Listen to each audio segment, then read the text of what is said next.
నమస్తే welcome to Vishnu talks. నేను మీ విష్ణు. ప్రస్తుతంతో పాటు senior stock market analyst Eedara Ramakrishna గారు ఉన్నారు. వారితో మాట్లాడదాం. సార్ నమస్తే సార్. నమస్తే అండి విష్ణు గారు. Welcome to Vishnu talks Eedara Ramakrishna గారు. సో ఈదర రామకృష్ణ గారు, 27 సంవత్సరాల తర్వాత ఢిల్లీ గడ్డపై కాషాయ జెండా ఎగరబోతోంది. డబుల్ ఇంజిన్ సర్కారు పట్టాలెక్కబోతోంది. కమలం వికసించింది. స్టాక్ మార్కెట్స్ కి సంబంధించిన పెద్ద పెద్ద మేజర్ ఈవెంట్స్ అంతా కూడా ఆల్మోస్ట్ అన్ని కంప్లీట్ అయిపోయినాయి. మొన్న అమెరికా డొనాల్డ్ ట్రంప్ ఎన్నిక నుంచి ఇవాళ ఢిల్లీ ఎలక్షన్ల వరకు అంటే ఏ ఈవెంట్స్ అయితే మార్కెట్ ఇంపాక్ట్ చేస్తున్నాయి, చేయబోతున్నాయి, ఇవంతా కూడా క్లియర్ అయిపోయినాయి. కాబట్టి so what next with the markets, ఇక్కడి నుంచి నెక్స్ట్ మార్కెట్ లో మనం ఏ విధంగా చూడబోతున్నాం అంటారు? సో ఢిల్లీలో 2/3 మెజారిటీ బీజేపీ గెలవడం మనం చూసామండి. కేజ్రీవాల్ ఓడిపోవటం, ఆయన సొంతంగా ఆయన సీట్ కూడా ఓడిపోవటం అంటే ప్రజలు పూర్తిగా తిరస్కరించినట్టు అర్థమవుతుంది. మెయిన్గా కారణం ఈ మధ్య మనం చూస్తే ఏదైనా లీడర్ కనుక జైలుకి వెళ్ళి వస్తే జనరల్గా గెలుస్తూ ఉంటారు. కానీ ఆప్ విషయంలో అది రివర్స్ అయిపోయింది. దానికి కారణం ఏంటంటే ఆప్ పార్టీ పుట్టిందే అవినీతిని అంతం చేస్తామని పుట్టారు. అవును, ఆ నినాదంతో బయటకు వచ్చారు. కానీ అవినీతి కేసుల్లోనే జైలుకి వెళ్ళడం జరిగింది. సో అదే బెడ్స్ కొట్టిందని అర్థం చేసుకోవచ్చు. సో ఢిల్లీ ప్రజలు రీసెంట్ గా బడ్జెట్ లో ప్రతిపాదించిన ఇన్కమ్ ట్యాక్స్ కూడా ప్రభావం కూడా ఎక్కువ మంది వేతన జీవులు ఉంటారు సెంట్రల్ ప్లేస్ లో ఢిల్లీలో, అది కూడా బాగా పాజిటివ్ గా ప్రజలు రిసీవ్ చేసుకున్నారని మనం అర్థం చేసుకోవచ్చు. జస్ట్ బిఫోర్ ఎలక్షన్ డేకి బడ్జెట్ లో వేతన జీవులందరికీ 12 లక్షల దాకా నో ట్యాక్స్ తీసుకురావడం అనేది చాలా పెద్ద పాజిటివ్ పాయింట్ గా మారింది. అదిగాక 2,500 రూపాయలు ప్రతి మహిళకి అంటే పర్టికులర్ గా పేద మహిళకి ఇస్తామని చెప్పడం కూడా పేద వర్గాల నుంచి కూడా ఓట్లు పడేటట్టు బీజేపీకి, అలాగే బీజేపీ రెండు అంటే స్టేట్ సెంట్రల్ లో రెండింటిలో ఉండడం, అది కూడా అడ్వాంటేజ్ గా మారుతుందని మళ్ళీ బలంగా చెప్పడం, ఇవన్నీ కారణాలుగా మనం చెప్పుకోవచ్చు. ఏదేమైనప్పటికీ ఈ విషయం అనేది మార్కెట్ సెంటిమెంట్ కి కొంత బలాన్ని చేకూరుస్తుంది. అంటే కనీసం ఈవెన్ బీజేపీకి నెంబర్స్ పెరిగినా కానీ మార్కెట్ బలంగానే ఉండేది. కానీ క్లియర్ గా గెలవడంతో ఇది మార్కెట్ కి కొంచెం పాజిటివ్ అంశంగానే చెప్పుకోవచ్చు. కేవలం చిన్న రాష్ట్రం అయినప్పటికీ కీ స్టేట్ అంటే ఢిల్లీ అనేది ఒక కీ స్టేట్ గా మనం తీసుకోవాలి బీజేపీకి. మొత్తం మీద మార్కెట్స్ లో మీరు అన్నట్లు ఈవెంట్స్ అన్ని కూడా చివరికి వచ్చేసాయి, అయిపోయినాయి దాదాపుగా.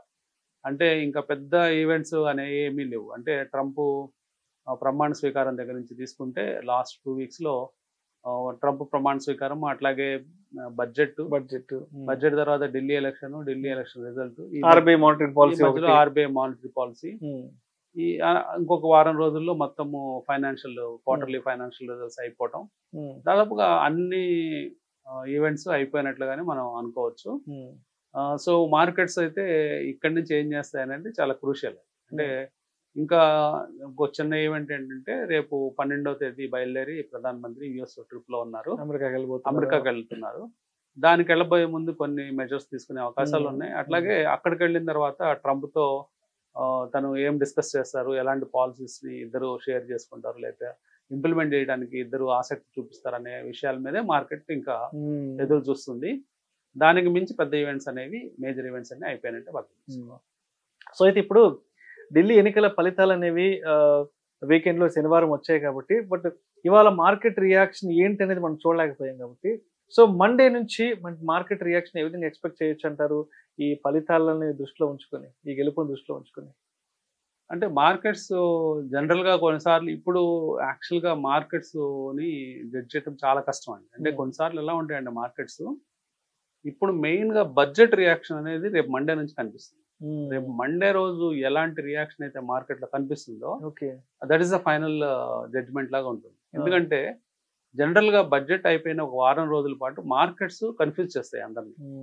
కొంచెం సేపు పైకి వెళ్ళటం, కొంచెం సేపు కింద రావడం, అదిగాక ఈ వారం అంతా ఈవెంట్స్ ఉండటంతో మనకి బడ్జెట్ ని ఎలా తీసుకుంది మార్కెట్ అనేది క్లియర్ కట్ డైరెక్షన్ అనేది ఆఫ్టర్ 1 week కనిపిస్తుంది ఎప్పుడైనా. సో ఇప్పుడు ఈవెంట్స్ అన్ని అయిపోయినాయి కాబట్టి రేపు మండే వచ్చే మార్కెట్ రియాక్షన్ అనేది కేవలం ఢిల్లీని పట్టించుకోదు మార్కెట్. బహుశా అది మామూలుగానే తీసుకోవచ్చు.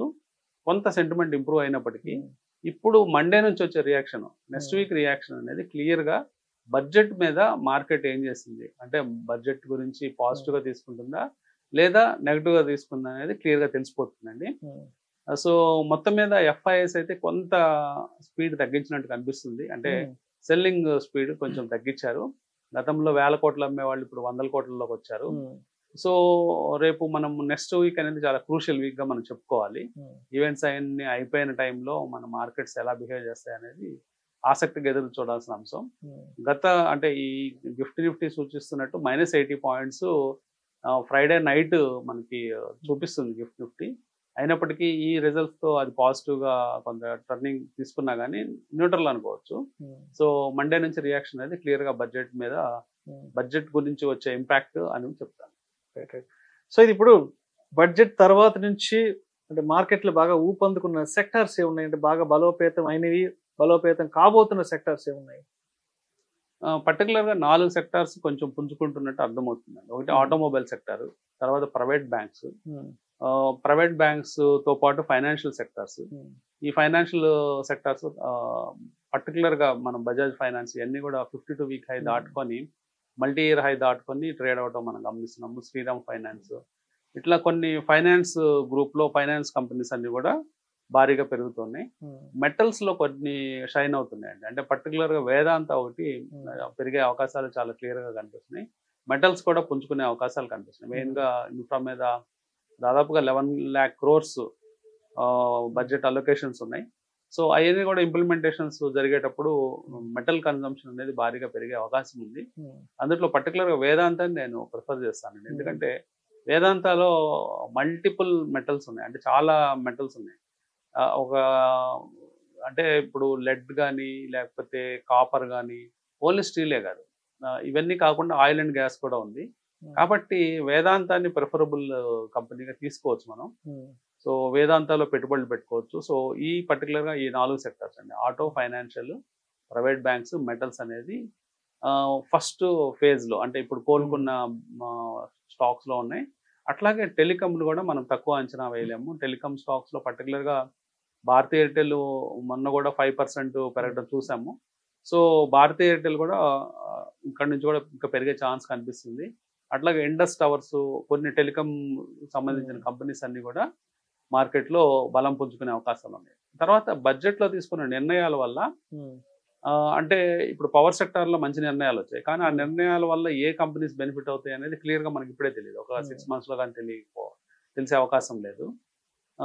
అక్కడ అది కాక పవర్ కంపెనీస్లో చాలా క్రౌడెడ్గా ఉండటం వల్ల ఏ స్టాక్స్ బెనిఫిట్ అవుతాయి, వేటిలో బలం ఉంటుంది భవిష్యత్తులో, ఏ స్టాక్స్ ఈ బడ్జెట్ ఇంప్లికేషన్స్ వల్ల లాభం పొందాయి అనేది చెప్పడం కష్టం. కాబట్టి ఫ్రంట్ లైన్ స్టాక్స్ మీద దృష్టి పెట్టచ్చు. లైక్ టాటా పవర్ లాంటి స్టాక్స్ లో మనము పొజిషన్స్ తీసుకోవచ్చు ఇలాంటి టైంలో. అవి ఎట్లాగంటే టాటా పవర్ అనేది కన్వెన్షనల్ పవర్ తయారు చేయటమే కాకుండా నాన్ కన్వెన్షనల్ వేలో సోలార్, విండ్ ఇలా అన్నిట్లో ఉంది. అలాగే ఛార్జింగ్ స్టేషన్స్ చాలా అగ్రెసివ్గా పెడుతూ వెళ్తుంది, అంటే ఫ్రాంచైజ్ మోడల్లో. సో భవిష్యత్తులో ఎలక్ట్రిక్ వెహికల్స్ వచ్చినప్పుడు ఛార్జింగ్ స్టేషన్స్ ఇంపార్టెన్స్ కూడా ఉంది. కాబట్టి టాటా పవర్ అనేది కొంచెం అందరికంటే ముందుగా అడుగులు వేస్తుంది మిగతా కంపెనీస్తో పోల్చినప్పుడు. కాబట్టి ఆ పర్టికులర్ సెక్టార్లో, పవర్ సెక్టార్లో కూడా స్పెసిఫిక్గా టాప్ కంపెనీస్, బాగా ప్రాఫిటబుల్ కంపెనీస్లో ఇన్వెస్ట్మెంట్స్, ట్రేడింగ్ చేయొచ్చు. సో ఇవన్నీ కూడా మనం ఇప్పుడు చెప్పుకున్న సెక్టార్స్ అన్ని కూడా బాగా పర్ఫామ్ చేస్తాయి. కానీ ఇంకా చాలా సెక్టార్స్, అంటే ఇప్పుడు అగ్రికల్చర్లో చాలా బెనిఫిట్స్ ఇచ్చారు. అట్లాగే సోలార్ బ్యాటరీస్, అంటే లిథియం అయాన్ బ్యాటరీస్ తయారు చేసే రా మెటీరియల్ చేసే కంపెనీస్, లేకపోతే లిథియం అయాన్ చేసే బ్యాటరీ కంపెనీస్ అన్నిటి కూడా ఇంపోర్ట్ డ్యూటీస్ భారీగా కట్ చేశారు. సో ఇవన్నీ కూడా ఆయా కంపెనీస్కి చాలా బెనిఫిట్ అయ్యే అవకాశాలు ఉన్నాయి. సో ఇన్వెస్టర్స్ సెలెక్టివ్గా ప్రాఫిట్స్ పెరిగే కంపెనీలు, అలాగే రియల్గా బెనిఫిట్ అయ్యే కంపెనీల మీద దృష్టి పెట్టడం. రైట్. అండ్ అదేవిధంగా ఆర్బీఐ విషయానికి వస్తే కూడా ఈ వడ్డీ రేట్లకు సంబంధించి, రెపో రేట్కి సంబంధించి కూడా ఆల్మోస్ట్ 5 సంవత్సరాల తర్వాత ఒక అనౌన్స్మెంట్ రావడం జరిగింది. కొత్తగా వచ్చిన ఆర్బీఐ గవర్నర్ గారు ఈ అనౌన్స్మెంట్ చేశారు. ఆల్మోస్ట్ ఒక 25 basis points కూడా తగ్గించనుంది. మరి ఈ అనౌన్స్మెంట్ తర్వాత అంటే మేజర్గా బెనిఫిట్ అయ్యేది ఎవరు దీని నుంచి అసలు? So Sanjay Malhotra RBI governor అయిన తర్వాత ఫస్ట్ టైం రేట్ కట్స్ అనేది మనం చూసామండి. ఇప్పుడు ఒక 0.5% ఇంట్రెస్ట్ రేట్ కట్ చేశారు, కట్ చేయడం చూస్తున్నాం.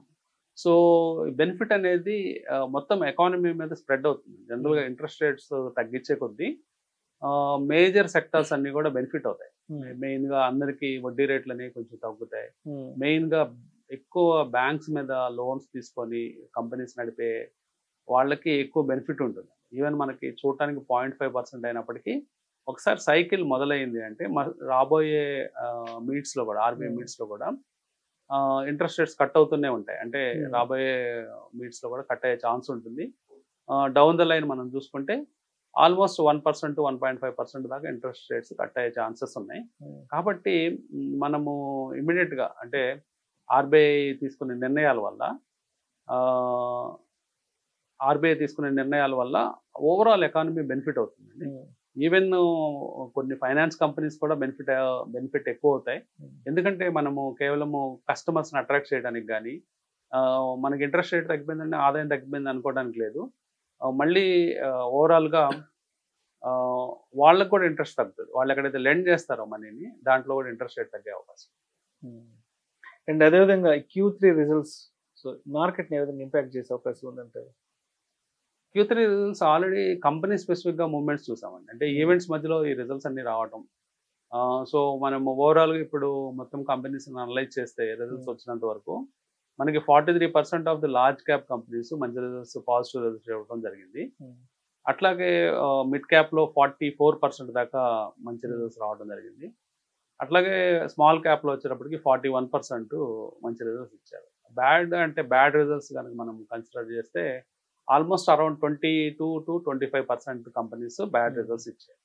సో మొత్తం మీద కొన్ని ఒక 30% average returns, 42% plus companies positive results ఇవ్వడం, కేవలం 25% 22% మధ్యలో బ్యాడ్ రిజల్ట్స్ ఇచ్చిన కంపెనీలు ఉన్నాయి. అందుకని ప్రతి క్వార్టర్లో కూడా మనము కంపెనీస్ని మన పోర్ట్ఫోలియోస్ని బేరీజ్ వేసుకొని ఎక్కడి నుంచి ఏ కంపెనీస్ నుంచి ఏ కంపెనీకి మూవ్ అవ్వాలి, స్విచ్ అవ్వాలి అనేది మనం ప్లాన్ చేసుకోవడం చాలా ఇంపార్టెంట్.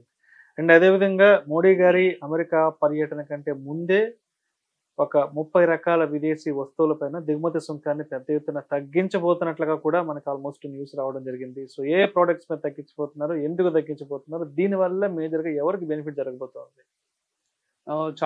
చాలా ప్రోడక్ట్స్ మీద ఇంపోర్ట్ డ్యూటీస్ తగ్గించడం చూసామండి. ఆల్మోస్ట్ 150% నుంచి 70% దాకా బడ్జెట్లో కూడా కట్ చేసిన ప్రోడక్ట్స్ ఉన్నాయి. వాటిలో ముఖ్యంగా లగ్జరీ కార్స్, లగ్జరీ బైక్స్, అట్లాగే అగ్రికల్చర్ ప్రోడక్ట్స్, తర్వాత ఇందాక చెప్పుకున్నట్లు లిథియం అయాన్ బ్యాటరీకి సంబంధించిన రా మెటీరియల్కి సంబంధించిన ఐటమ్స్, ఇవన్నీ కూడా బడ్జెట్లో తగ్గించేశారు ఆల్రెడీ. మేబీ ఈ మీట్కి వెళ్ళే ముందు కూడా ఇంకా కొన్ని ఇంపోర్ట్ డ్యూటీస్ తగ్గించే అవకాశాలు ఉన్నాయి. అంటే ఇంపోర్ట్ డ్యూటీ ఎక్కువగా ఉండటం వల్ల కూడా హడ్డిల్స్ ఎక్కువ పెరుగుతున్నాయి. మెయిన్గా బడ్జెట్లో మనకి ఇంకొక ఇంపార్టెంట్ అనౌన్స్మెంట్ ఏమొచ్చిందంటే ఇంపోర్ట్స్ సంబంధించినంత వరకు కాంప్లయన్స్లు అనేది కొంచెం తగ్గించడం జరిగింది. అంటే ఇదివరకు ఇంపోర్ట్స్ చేసుకునే వాళ్ళు ఎవ్రీ మంత్లీ సబ్మిషన్స్ ఉండేవి. దాన్ని ఈజ్ ఆఫ్ డూయింగ్ బిజినెస్లో కన్వీనియన్స్ పెంచడానికి ఆ ప్రాతిపదికన ఇప్పుడు మంత్లీ నుంచి క్వార్టర్లీకి షిఫ్ట్ చేశారు. సో ఎవ్రీ మంత్ మనము సబ్మిట్ చేయాల్సిన అవసరం లేదు. ఇంపోర్ట్ చేసుకునే వాళ్ళు ఎవ్రీ క్వార్టర్లీ రిపోర్ట్స్ ఫైల్ చేస్తే చాలు. దానివల్ల కొంత బెనిఫిట్ అనేది ఇంపోర్టర్స్కి ఉంటుంది. అండ్ అదేవిధంగా ఇప్పుడున్న మార్కెట్ సినారియో దృష్టిలో ఉంచుకొని సో మార్కెట్స్ అనేవి ఇప్పుడు ఎక్కడ సపోర్ట్ అండ్ రెసిస్టెన్స్ లెవెల్ తీసుకునే అవకాశం ఉందంటారు ఇప్పుడు మార్కెట్స్కి? సో నిఫ్టీ అయితే 23,559 దగ్గర మన క్లోజ్ అవుట్ చూసాము. ఈ వీక్లో ఓవరాల్గా చూస్తే బ్యాంక్ నిఫ్టీ 1.69%, అలాగే 1.32% పెరిగాయి. సెన్సెక్స్ మాత్రం 0.46% పెరిగింది. అంటే 354 పాయింట్లు సెన్సెక్స్ పెరిగింది. అదే సమయంలో 389 పాయింట్లు బ్యాంక్ నిఫ్టీ, అట్లాగే 652 పాయింట్లు బ్యాంక్ నిఫ్టీ పెరగడం చూసాం. అంటే ఓవరాల్గా బడ్జెట్ తర్వాత ఈవెంట్స్ ఉన్నప్పటికీ మార్కెట్స్ కోలుకొని కొంత పెరుగుదల నమోదు చేయడం గమనించాము. సో ఇక్కడ నుంచి క్రూషియల్గా ఉంటుందండి. అంటే ఇక్కడ నుంచి రియల్గా అది ఇక పెరుగుదల కంటిన్యూ అవుతుందా లేకపోతే ఏమన్నా హాల్ట్ తీసుకుంటుందా అనేది మనం అబ్జర్వ్ చేయాల్సిన అవసరం ఉంది. సో ఇమ్మీడియట్గా మనకి రెసిస్టెన్స్లు మీరు అడిగినట్లు చూస్తే మనకి 23,850 అనేది ఫాలింగ్ ట్రెండ్ లైన్, టెక్నికల్ పరంగా చూసినప్పుడు ఒక ఫాలింగ్ ట్రెండ్ లైన్ ఉందండి. ఆ ఫాలింగ్ ట్రెండ్ లైన్ దాటాలి అంటే 23,800 850 మధ్యలో క్రాస్ అయ్యి క్లోజ్ అయితే, అంటే ప్రస్తుతం ఉన్న నెంబర్ దగ్గర నుంచి దాదాపుగా ఒక 150 నుంచి 170 పాయింట్లు పెరిగితే మనము ఆ రేంజ్ అంటే 200 అరౌండ్ 200 పాయింట్స్ 220 పాయింట్స్ పెరిగితే ఆ రేంజ్కి వెళ్ళే ఛాన్స్ ఉంది. అక్కడ నుంచి మార్కెట్స్ కొంచెం స్మూత్గా ర్యాలీ చేసే అవకాశాలు ఉన్నాయి. అట్లాగే ప్రీవియస్ స్వింగ్ హైస్ కనుక చూస్తే ఇనిషియల్ ఒక స్వింగ్ని మనం హైని క్రాస్ చేయడం జరిగింది. అలాగే ప్రీవియస్ స్వింగ్ హై దాదాపుగా 24,226 దగ్గర ఉంది.